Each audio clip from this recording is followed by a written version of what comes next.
Hello, everyone. I just want to make a quick note that during the recording of this podcast, the Discord bot that we used to record was experiencing latency issues because of some downtime with Discord. So there's a little bit of sample rate problems. So if you hear things kind of like moan or like pan or sound a little drowsy, it's because of that. And I'm sorry for that, but we'll in the future handle things a little bit better. But please enjoy. Nothing is prepared. We're just going to wing it. I'm not drunk, which is probably going to make this worse. We got Aldison, formerly TPG, formerly Fed, and we got the Church from Federation. What's up? What's up? Hey, how's it going? All right, so what's happening to our game? Where to start, right? Let's start at the beginning of this season, actually. Let's just talk about the past. Right. Like going in to, what is this, S4? Right? Mm-hmm. Yeah, what would be considered Season 4 by PC players, at least. Yeah. I remember, man, like coming into meetings with the beginning meeting with Church, and just to back my mind, I was like, God, I'm gonna have to fight this guy one day. Yeah, but you guys have been kicking ass.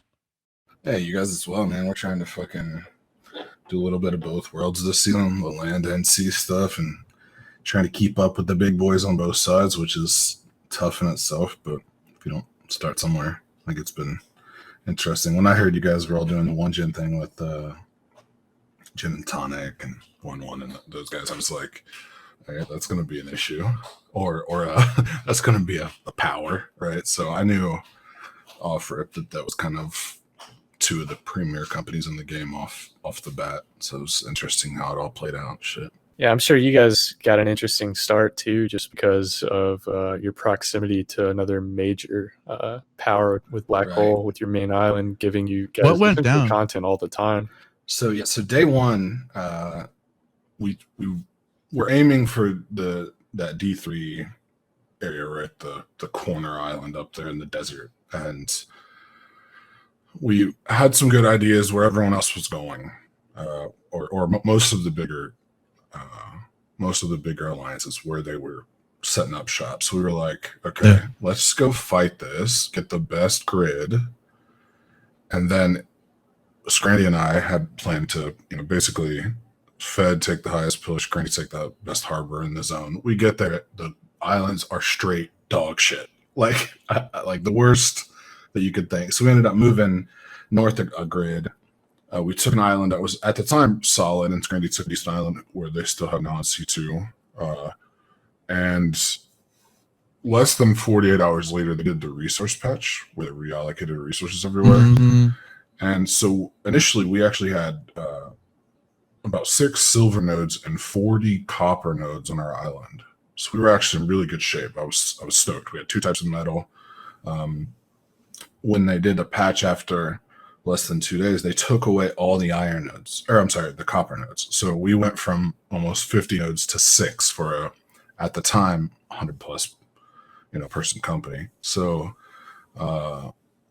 it was just too much to overcome. And I said, you know what, let's just leave. And so we did. We went from D3 or wherever we were all the way to H9 and took another island and politicked our way into the new island, and we actually have a tier 1 island now, which is good, but it was tough because a hard reset, as you guys found out, isn't the easiest thing to do. We know. Yeah. So anyway, I don't want to talk about Season 3 at all, but I mean, props to you for making the decision essentially that TPG should have made, at least for their NA side in Season 3, taking J3 and then making the switch later to N10. Right. That island was a disaster early on. It was very sad. I remember telling them, like, this is dog shit. Can we leave? And they're like, no, it'll be great. Well, I think that sometimes you just have to cut bait, right? And there's a lot of stuff goes into that because you got this player morale issue on the beginning of a new game where you're trying to kind of juggle, keeping everybody active people happy, and they just put in work for this island, and we put 2 days of 100 people working 10 hours a day or whatever. That's a ton of work. So then you switch and literally cut everything off within a couple hours. We just say, you know what, screw it, we're out. And the other part was my allies. Now my allies are legitimately as far as I can away from me. So I have to kind of like Fed legitimately at that point knew that on the ocean we were going to be by ourselves. We weren't going to have fleet support, so we had to like kind of hardcore dive into that, and we have, and it's been pretty successful so far. Well, thankfully the map kind of helps with that. Because everything that matters is in the center. Right. Yeah. So when they want to come to Golden Age and farm most of this, they can still come out, so which is nice. So it's been crazy, man. It's been crazy. It's been insane. We dealt with the same shit in the beginning of the game. We were going under the cover of Daddy back in the day before anyone knew. Right. No one knew who the fuck we were at all. It was the craziest thing. Like no one knew that we were us. So we're cruising mainly in like I guess you could say the Southeast Asian zones, and we originally were capping B7, and as you know, like we didn't know what islands were what and what was on different islands, and then that resource patch dropped, and B7 itself already had no pillars on it. It was like the old SOV season 2 island. Right. It had a great harbor, but you could get a cannon bear everywhere. Basically undefendable long term. Yeah. Right. Yeah. So we were finally make a decision to move out of there, go over to A7. We capped it up and it's chill, and we're building up and slowly getting our BP situation in order. And what happened? What happened when did we finally change our name to One Chin?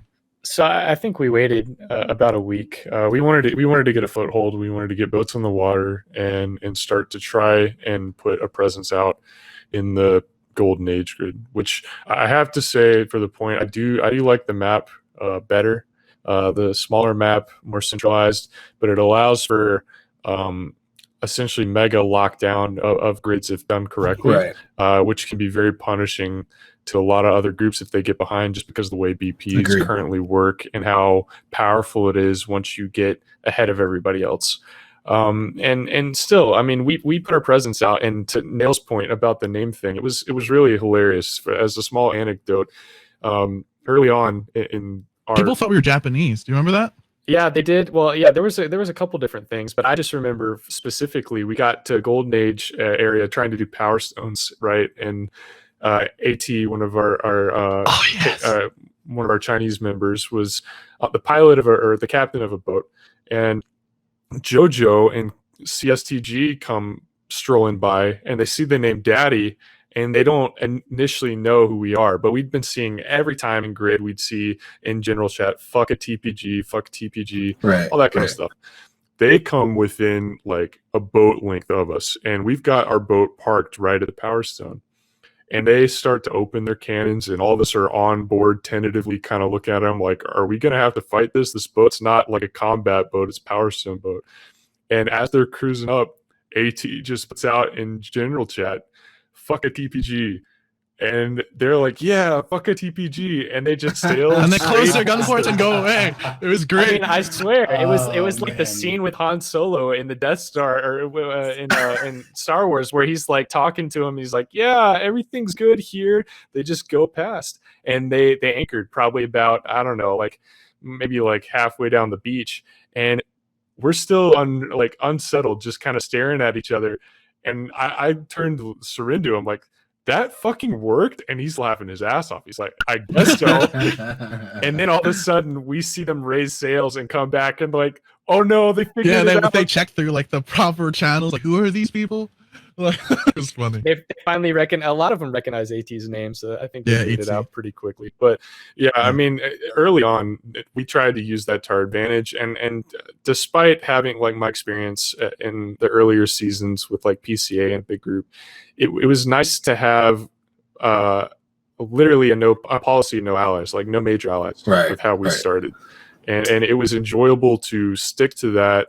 Other than a couple smaller groups around us that kind of fed off us for security. I mean, everything to us was open season for the most part, and it was really enjoyable.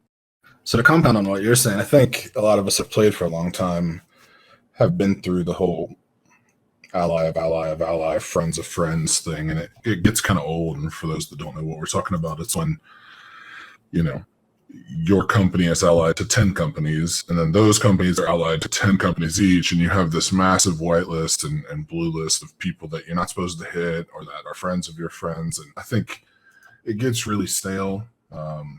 it's a headache. I think there are some benefits to it. One of them, for me personally, because I'm the leader of a company, is recruiting. I think with less allies, there's less possibility for mergers and all that stuff. But I do think it's a huge headache to be going out on a ship and focus sea combat and to pull up next to a ship and have to go through a list of 50 or 60 names that you're supposed to hit or not supposed to hit. You don't know.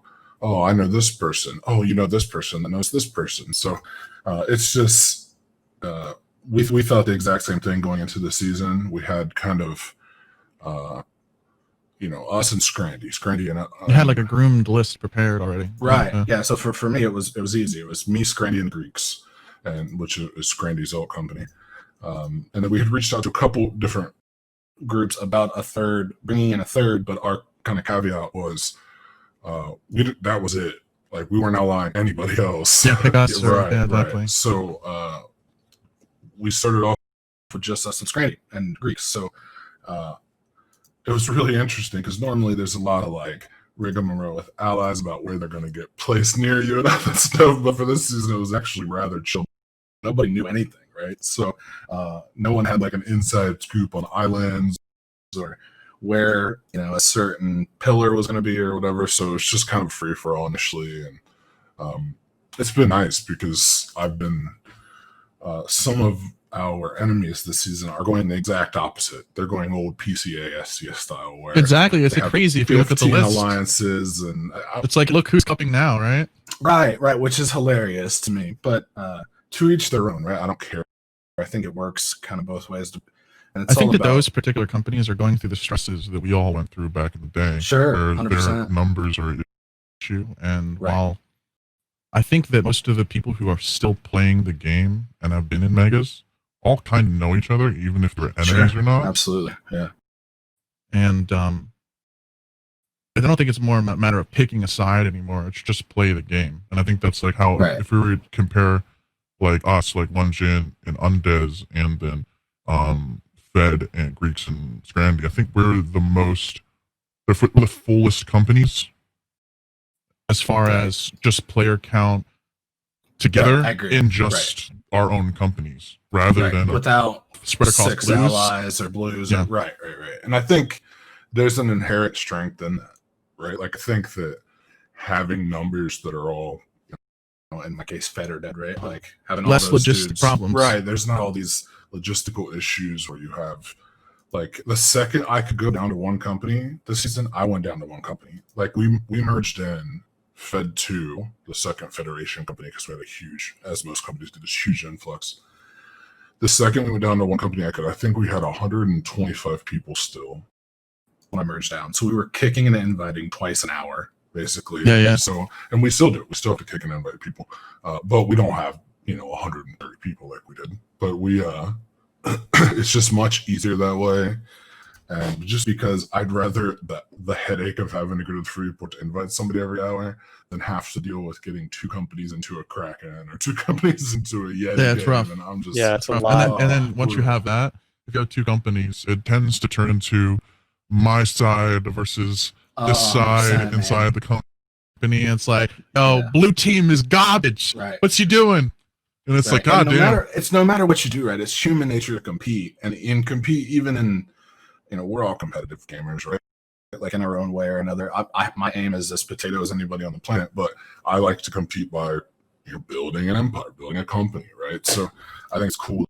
I think it's healthy to a point, right? Yeah, right. And I think, competition breeds success, right? That's what one of those great sports quotes are. But I also think that inside of a company, it can create a little toxicity sometimes, and you have to be real cognizant of that. And you gotta nip it in the butt for sure. Yeah, I could not agree with you more about the what Alderson was saying about the having no allies was super refreshing beginning of season, especially. But even now, I still don't have allies, right? So it's been really cool to see, like, I don't know, my guys, if Randy gets attacked, we all spawn over and go help Greeks, and vice versa. And it's been pretty chill.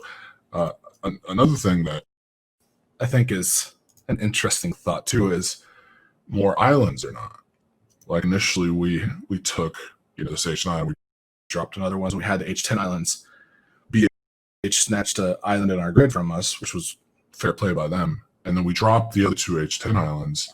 And I felt like for a month span there, it was easier, right? You don't have to like, I mean, at this point, our island's, pretty secure. So we didn't have to like, worry about building up 5 islands. I mean, there's one thing the Fed does best is defense. You have the best builders in the game, hand down for sure. Yeah, they're nutty. And, it's just been... Fed has never been wiped in any season.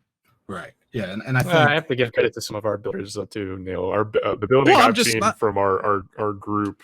I'm just saying is really well. Like they have great builders. I mean, everybody. Yeah, well, I would just say you have to find that balance of your player base, the people that fill those roles strongly in a lot of different areas to make successful like mega company work. Right, and I agree. I think the hardest thing in this game as a company figurehead or a leadership in a company is delegating, 1,000 tasks over 100 people or whatever, and not putting too much emphasis on one or too little on the other. And through the years, we've kind of found how to do that. But I like you said, there's sometimes where you just get a dude and you're like, well, without this guy, I would be hurting. And that guy's name is Indigo, right? Like if I can, there's no doubt, like Indigo does our building for us, for those of you that don't know, and he's a beast. And so between him and a few other key people, SIDS, etc., does our harbor and whatnot, it makes my job a lot easier because I just don't have to worry about it. I literally message him, hey, how far are we on harbor? And he messages me back and it's done, right? So yeah, those key people in your company, everyone has them, right? That just make life a lot easier. I think as far as running megas, I think one of the hardest things to do, and people will learn if they're like new when you're trying to have a bunch of people doing things like you said, is people want this sense of worth, and then when other people see that someone else is doing something, oftentimes they see that as not worth the same amount of worth that they're doing.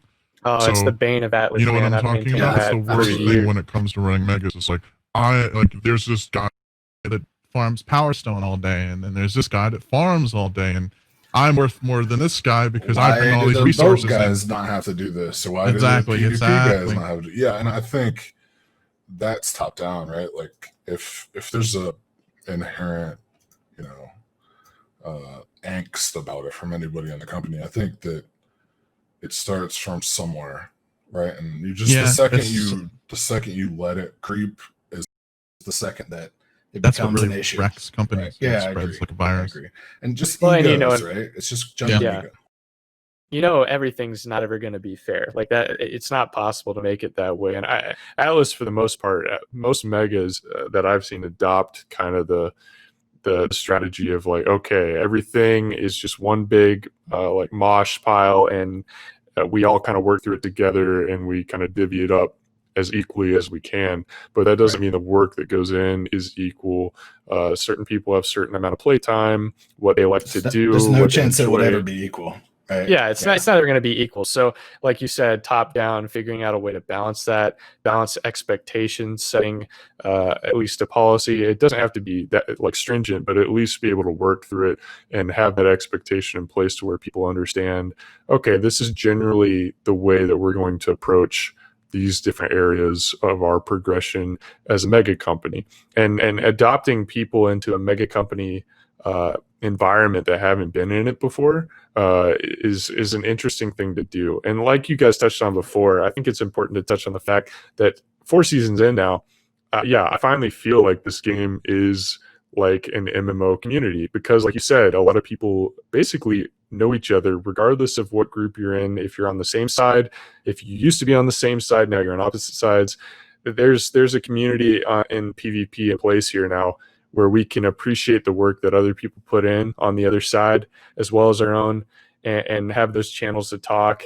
Propaganda is a big thing. I'm sure you guys know that. The ability to put out content, put out videos, make statements about your group, force the narrative, sometimes for better or for worse. But spin things. It's the spin room from an election. Well, yeah, I mean, like when you talk about people having roles and things like that too, there are things that happen outside of just the game itself that also influence things in the game for better or for worse. I think that is what is so interesting about these games, is that it's its own political simulator. It's subculture. Its own, it's its own subculture. Yeah. So when we're talking about a company, Fed, for instance, because I'm near and dear to my heart, we have this whole group of people that do edits for our videos, and it's 8 or 10 people that record the video and we upload it to a drive together, and then we do edit. And so everything we do, we're trying to put out content that it keeps people engaged, like we were saying before, because you're running this big company and there's inherent fall off after the beginning of a season. So you have to kind of hype. Yeah, like Robinson said, manage expectations, generate hype, make sure everyone's stoked about stuff. But at the same time, you're gonna take L's. You're gonna get boat sunk. Someone's gonna derp into an iceberg or something dumb, right? Like someone's gonna get baited into a fleet, boys. Someone's gonna get baited into a fleet, right? Yeah. So it happens, right? And it's that, after the case, okay, cool. You got your boat sunk, get it leveled, let's get it upgraded again, right? Like it is what it is, and moving on to the next step and making sure that people understand, don't fall in love with pixels, man. I think,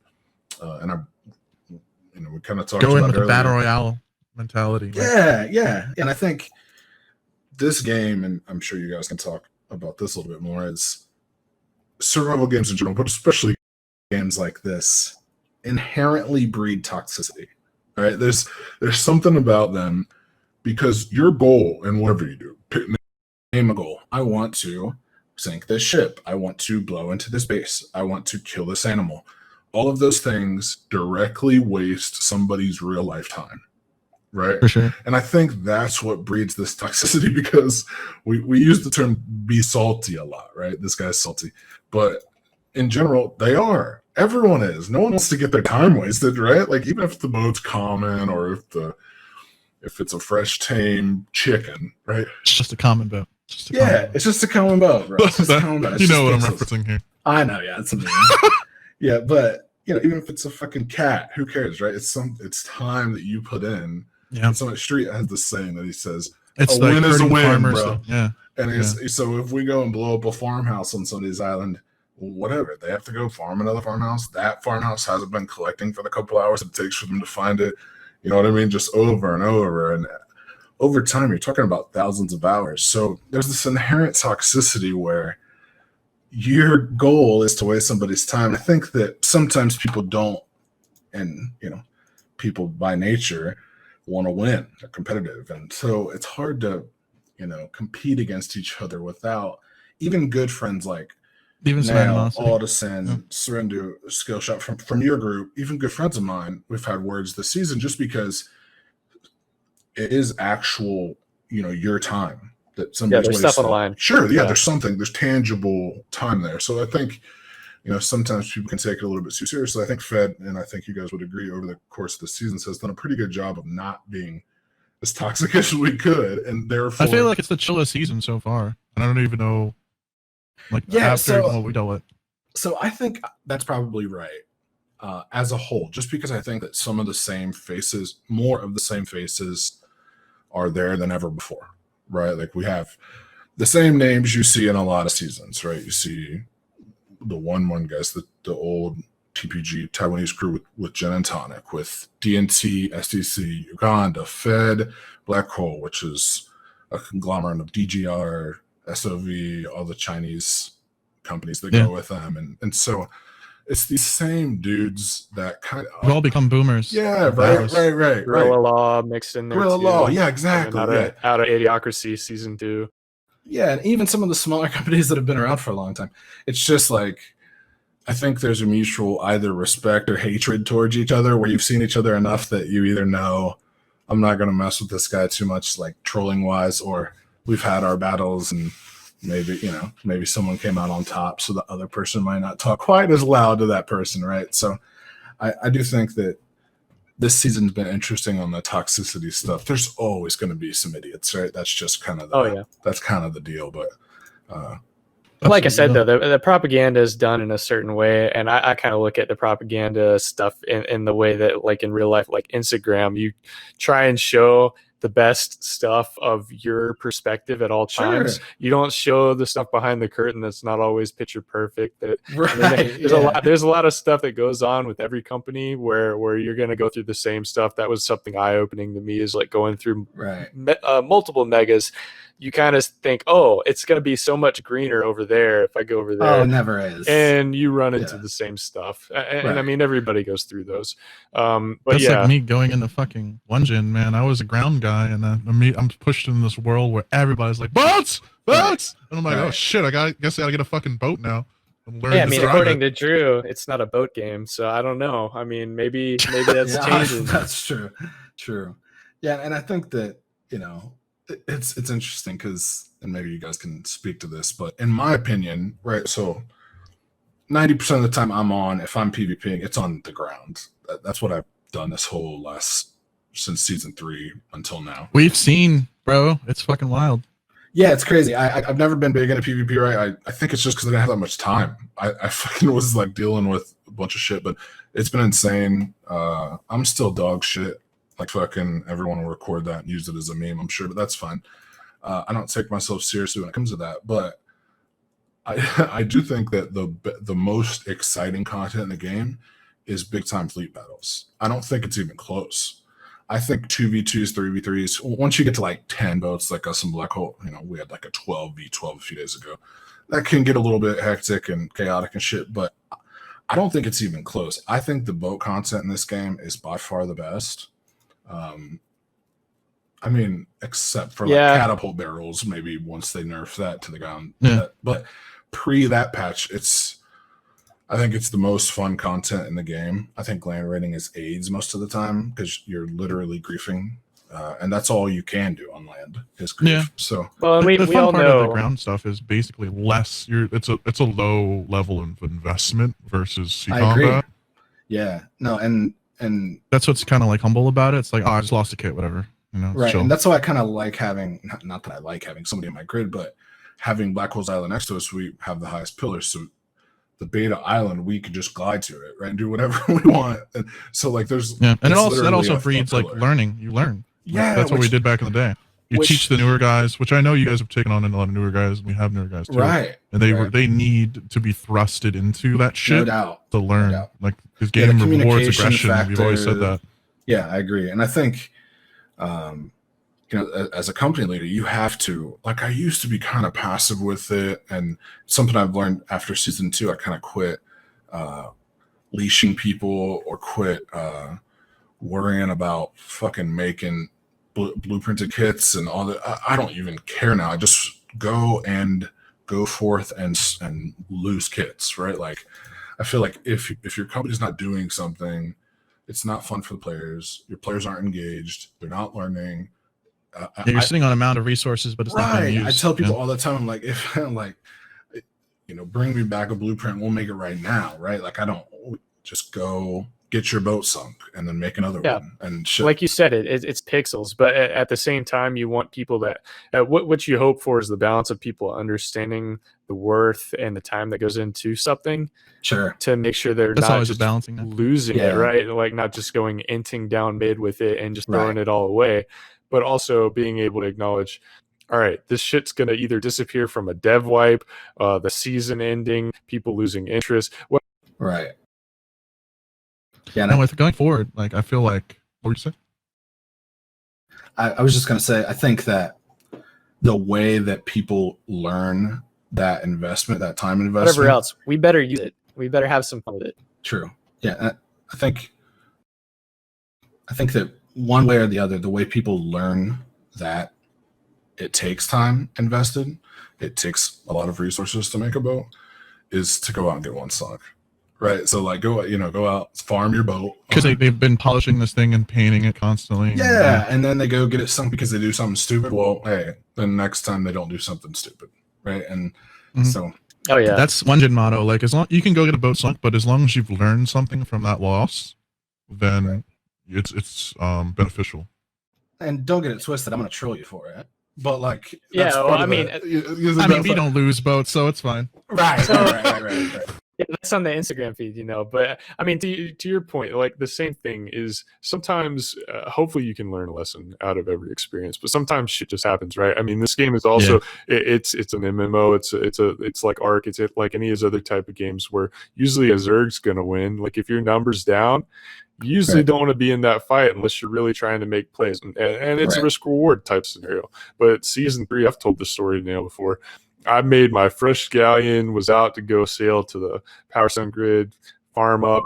I'm crossing just the corner of a grid right before I get to the Power Stone grid, just the bottom corner. I'd gone all the way down the server line, keeping track of numbers, making sure I was playing pretty cautious till I could get there and farm.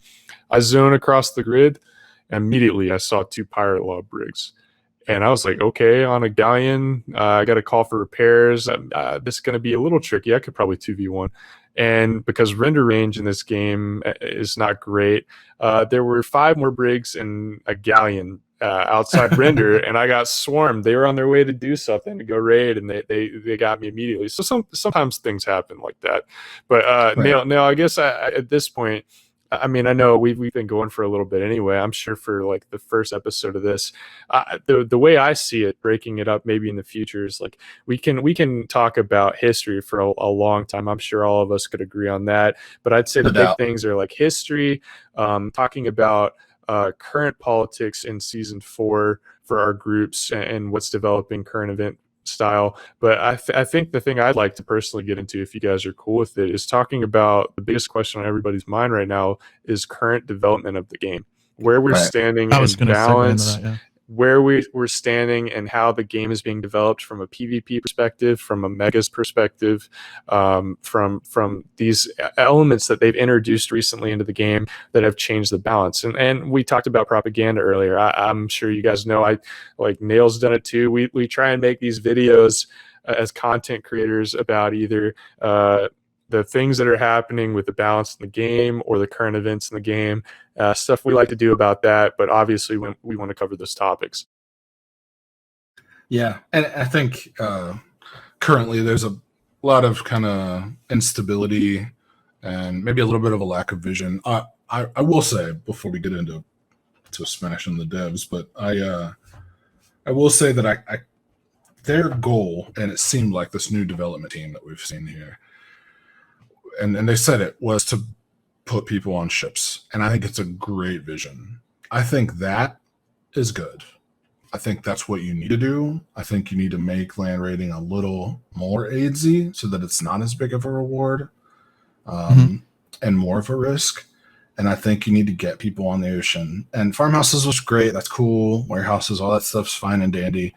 But I also think that maybe they lack a little experience as far as testing and stuff goes, because when you put out a minor update to add a one building to the game and you break everything else, then the player base goes nuts. And it's just a little bit of quality issue. Right. And I think that that's to be expected. They deserve to go nuts. They paid money to play the game, and they should have a at least a spend hours of time approach. Yeah, right. So like currently this meta where we have barrels being shot out of every orifice of weapon on the game is too much, right? I think everyone will agree with that. There's no doubt.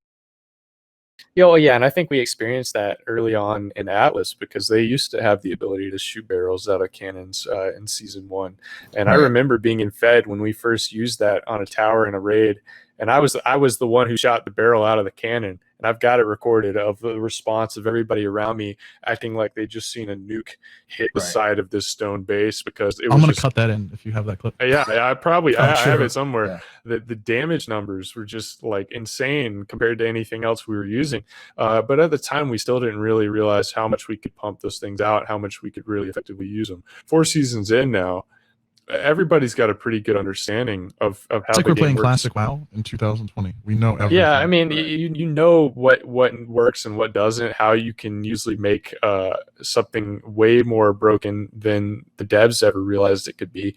And I think that's the core issue of where we're at. Like you talked about, this most recent patch, I was very critical of it in the way I put out content after it was announced and after I saw the result of just player testing within hours of its release. I mean, talk about quality. even if your team is not that big, which we know they've told us their team isn't that big. Still, the ability to just test these basic functions needs to occur, because the barrel issue I highlighted just from the videos that we saw initially, the catapult having no reload time.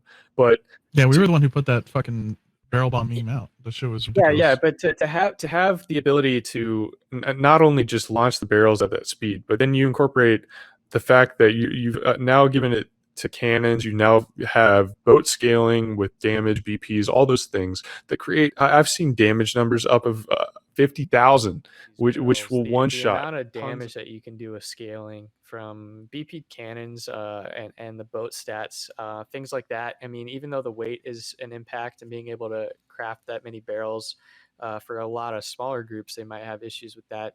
But for a mega, I mean, you can do a lot of damage.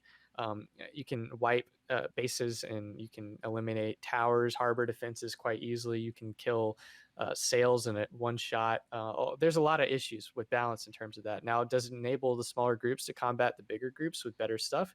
Yes, but you're effectively eliminating your end game in terms of BPs, in terms of farming regionals, and putting the time and effort into getting these things in place. Now, it's a survival game. It shouldn't all be just permanent. I mean, there should be some ebb and flow in that, but they kind of, in the last season 3, reinforced being able to defend your stuff better. And whatever you try and improve for a smaller group, the megas, the bigger groups, are always going to be able to take advantage of tenfold. Sure. It's just the way that works. And I think that I think that thinking anything other than that is foolish.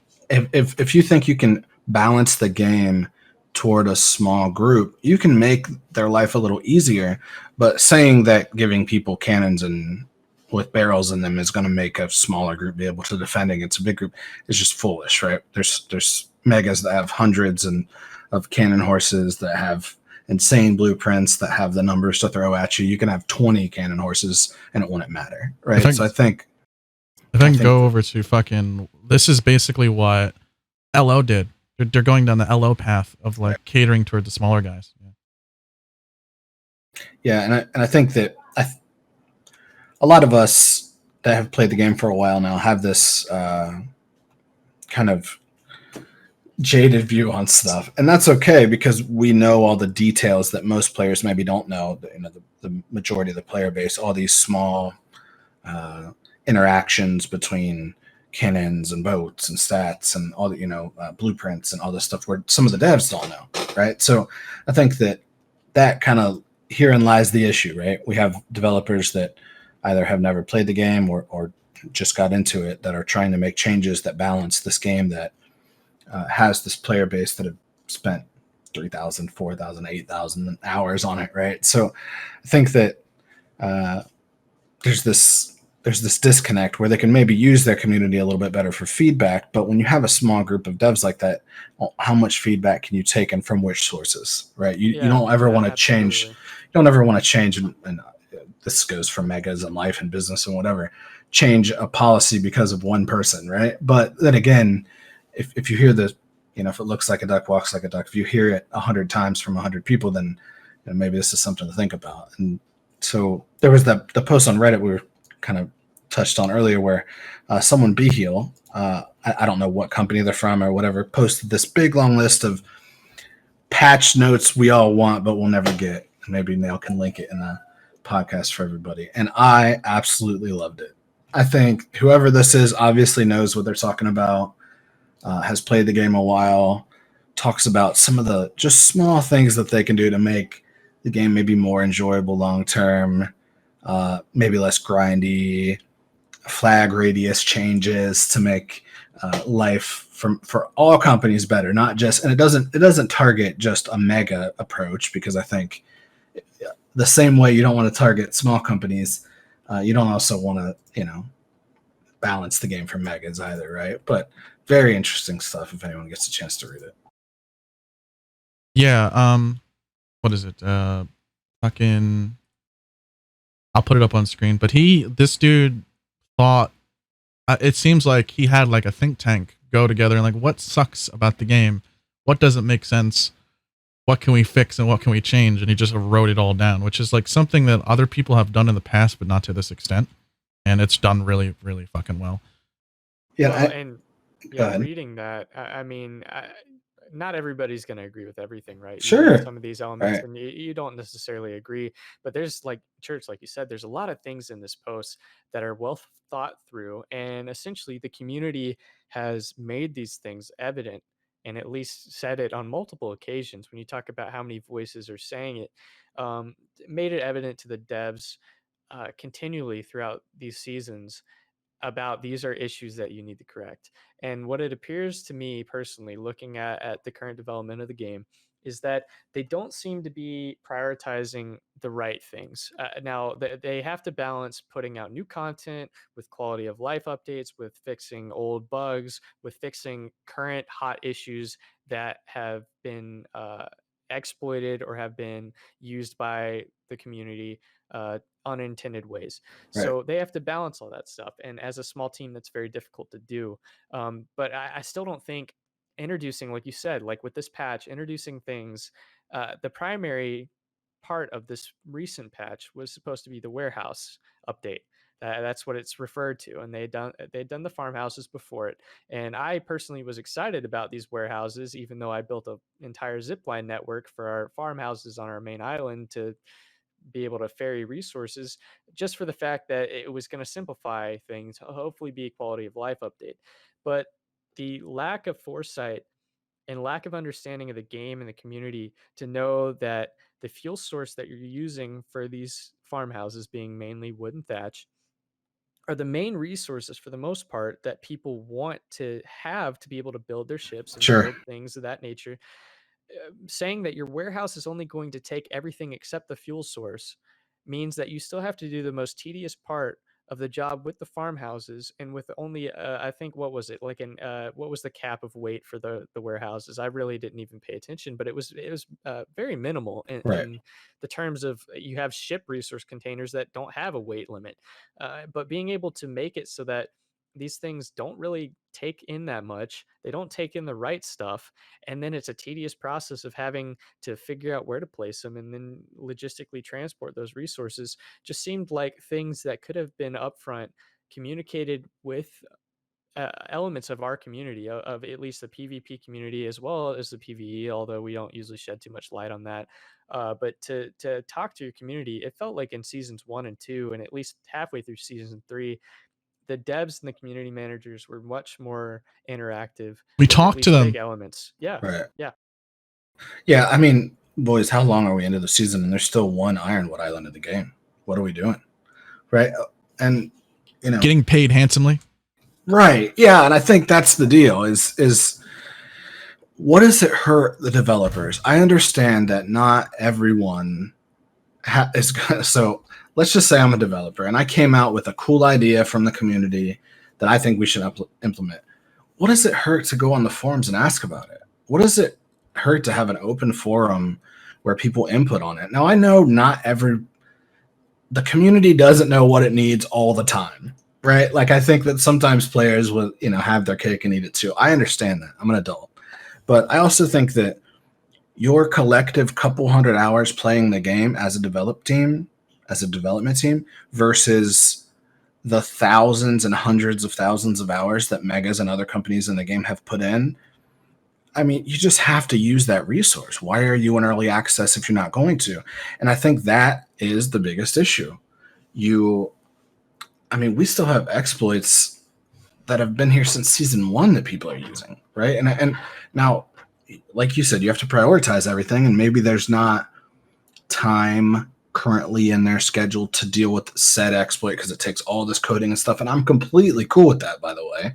But I think if you look at a list like this, like we were talking about the Reddit post, you can at least take 50% of these things and say, you know what, that might not be that hard to fix. Maybe that's changing a couple of numbers and codes that would make the world a little bit easier for everyone, not just Megas, right? Like, Megas don't have an issue with resources, right? We have 100 people. We can go get wood from anywhere on the map, right? But, who these 3 and 5 man companies, how do they make a mythic blueprint right now?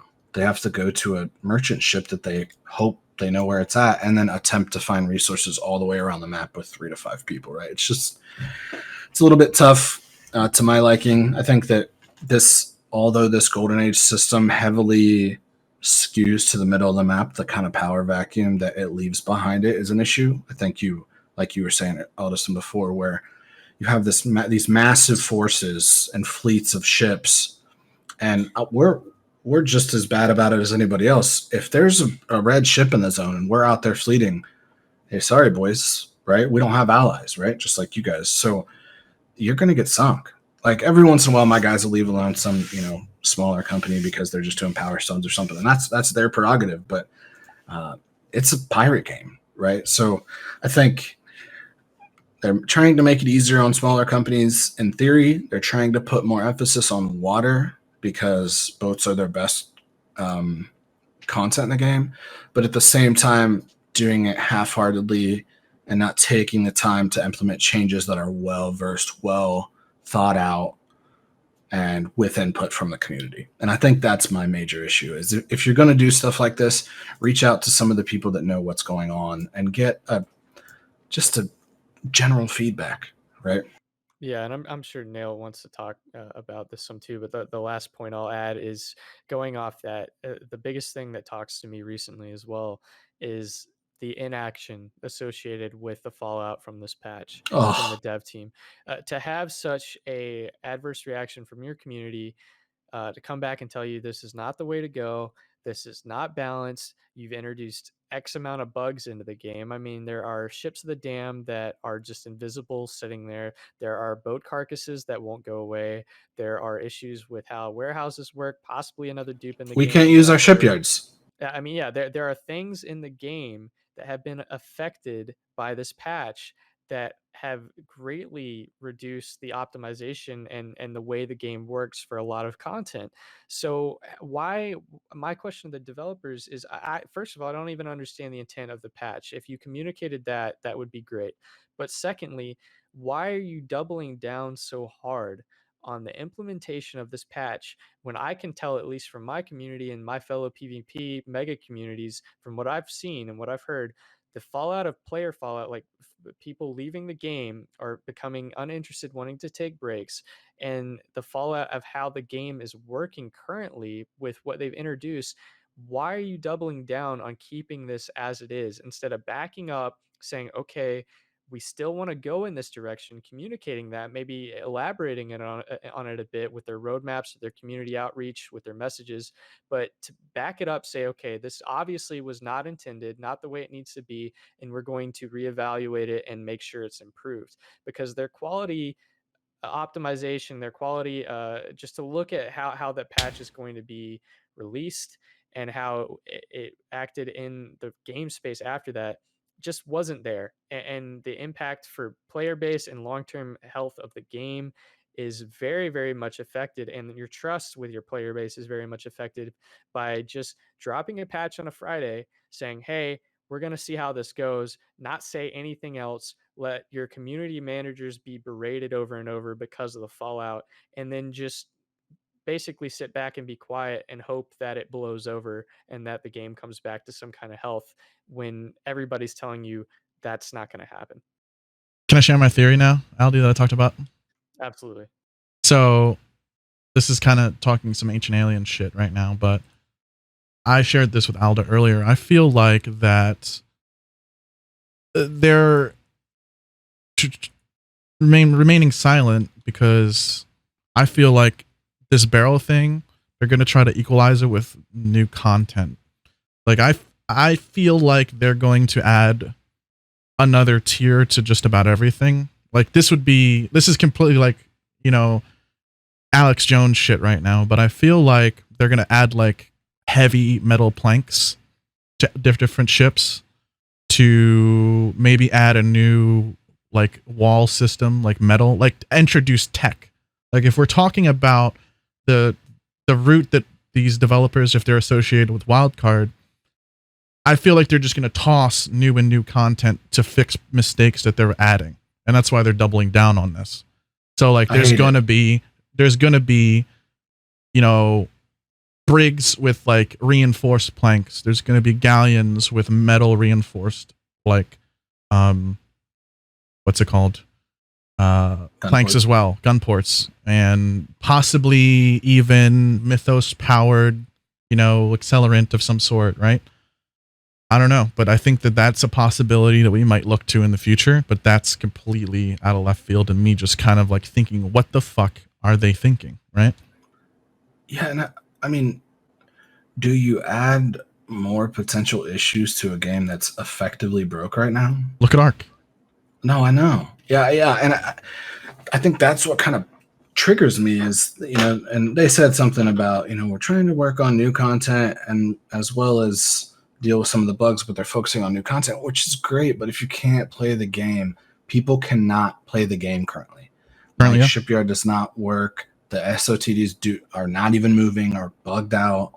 Barrels are making people not even want to leave their harbors right now because they know a common schooner can roll up on you and put you under the water. So I don't know. I just feel like there has to be a consistent approach on fixing bugs and dealing with the current content. And like Addison was saying, the response to the patch from the community itself should have been enough for them to cut bait. Like we were talking about it earlier, like TPG should have did it a season ago. Fed did it this season. Hey, if something's not working, what do? You just cut bait, cut your losses, and move on. And it's a long season. It's a long game development process. So I think there has to be a point where you just say, hey, look, guys, this shit's not working, right? What do we got to do to roll this back, take barrels out of the game short term, make it, even something real similar to that, take barrels out of the game, address the issues with ships of the dam, ship carcasses, all the small issues that came along with this patch. And then we're back to at least playing the game, right? The meta will evolve. Ships will develop different ways to, it always happens like that. But to sit back and do nothing without any real, even a Twitter post, right? Give me something that shows me that you're actually understanding what the issues are in the game right now. Yeah. Do you feel okay? Sorry, I was just going to say, I can tell they're not even talking really to, at least not communicating with their community managers, because even they don't seem very confident and don't seem like they're in the know of necessarily what they're going to tell us. It seems like they're really just reading the script that's handed to them and said, okay, now you deal with the fallout of it. And to entertain Nail's idea of, okay, let's say they're introducing this new content, these reinforced planks, these tech. I would have so many questions. I don't even know where to begin about, okay, if we already have the issues with how blueprints are implemented, right, and the gap power creep blueprints, the power creep and the end game for that, how that's implemented into the game. I know I've seen Felon in multiple videos. I've heard multiple people say this, but at least to point to one example, recently Felon's talked about it many times of saying, okay, why don't we just reduce the BPs down and into a smaller range that, okay, maybe they're very small. Keep it simple. Yeah, they're very small gaps to where the increase is, but by the time you have spent the amount of time and resources it takes to get to that, it does have an impact, but not as substantial to where you can still outplay. Now, the balance there is very difficult because you have to then say, okay, we can't just make it so a brainless person can take out a mythic ship, right? But we also have to make sure that the amount of time and effort to get a mythic ship has enough impact to make it valuable. Otherwise, we're still just going to be running around with common boats. Now, Everybody enjoys the early season stuff where it's mostly just common journeymen and fine ships that are out there duking it out. But you still have to have the ability to strive for in-game content. Otherwise, you're still going to have your player loss. Couldn't agree more. What do you think future in the next coming weeks could be like, no matter the outcomes? I'll tell you what I think I should be. I think it should be that they take barrels out of the game short term until they find a way to either balance them or use them in a different capacity. They lock down some of these changes and major bugs that have happened over the last couple patches. And then they announce, you don't have to put out new content. They announce another step in the new content that they're putting out. And I think people would be ecstatic about that. They get to log on and play the game and not have 17 people chirping in their ear about how bad the current state of the game is. We have developers that have addressed the issues and are now moving forward onto more stuff, right? I also think that if you're going to put out a new bug ticket system like they have currently, there needs to be some type of back and forth. I know my guys have put in probably 50 tickets over the last week, and none of them have been responded to or fixed. So I think that there has to be something, right? There has to be some type of direction where you say, we messed that up, let's move on, right? Yeah. What about you? So what do you think? What do you think is going to happen in the next couple of weeks? Yeah, so I was gonna say what I'd like to happen is very similar, Church, but I've described myself as pretty cynical in nature, unfortunately. So I'll give what I think is going to happen in the next few weeks. I think currently what the devs are looking at this week is the fallout from the initial patch drop, the community outrage, seeing what people are saying, listening with only maybe one ear open. But I think what they're going to look at is they're going to already look at the numbers that have fallen off of their game, and they're going to say, okay, how many of these people are actually going to come back if we revert it? And they're going to say, instead of going what we would like to be the right direction, they're going to say, okay, these are the losses that we have to accept, and we're going to push forward with whatever we're doing, whatever that direction is. They might tweak something in a small way. I mean, we saw what they did with their supposed hot fix, which I would classify it lukewarm at best in terms of the amount of time it took to get it out, changing that catapult reload time. But I think they might tweak very small things, but I don't think they're going to roll anything back. I think, unfortunately, the game state that we have is where we're at. And going forward, they're going to keep on with what they're doing. Their community outreach and their community communication is going to remain about the same as it is. I think we're going to see a lot of loss of player trust in terms of where the game's going from here. And I really can't even speculate as to what's going to come next in terms of whether it's going to be something to the extreme that Nail mentioned, or whether we're going to see more quality of life type patches, or even a new ship on the horizon. Most of that stuff sounded far out. They didn't really entertain a timeline for when that was going to happen. But with this recent patch, I was shaken in terms of what I could even accept as a direction. So I don't know what to think in terms of that. Sounds about right. Hopefully not. Hopefully not. Hopefully that's not what happens. But I'm going to remain hopeful and possibly continue playing other games while this happens, taking a break. But I think that's about all we need to do for now. Let's wrap this up as episode 1. Thanks for hanging out, Church and Aldi. Really appreciate you guys being here. And let's do this again, man. Yeah, for sure. I'm down. It was good, man. It's good to talk to some like-minded people and kind of bounce some stuff. Appreciate you guys. Appreciate you having me. Yeah, I think obviously it'd be great to have some more perspectives down the line from the different groups if we can get more people involved. And I guess whatever forum you put this out in, Nail, it'd be good for comments from people about possible discussion topics if we want to go for a little bit more of a format or have an idea of what the community wants to see covered going forward, whether it be history or politics, current game state, development, things of that nature. Yeah, I think this one is definitely aired toward like the making a mega standpoint, like, you know, it's more of just internal fucking you could say mechanics of what goes into making a mega in the beginning of this episode. But yeah, we'll see what happens. Sure that. Thanks, boys. Yeah, thanks for having us on.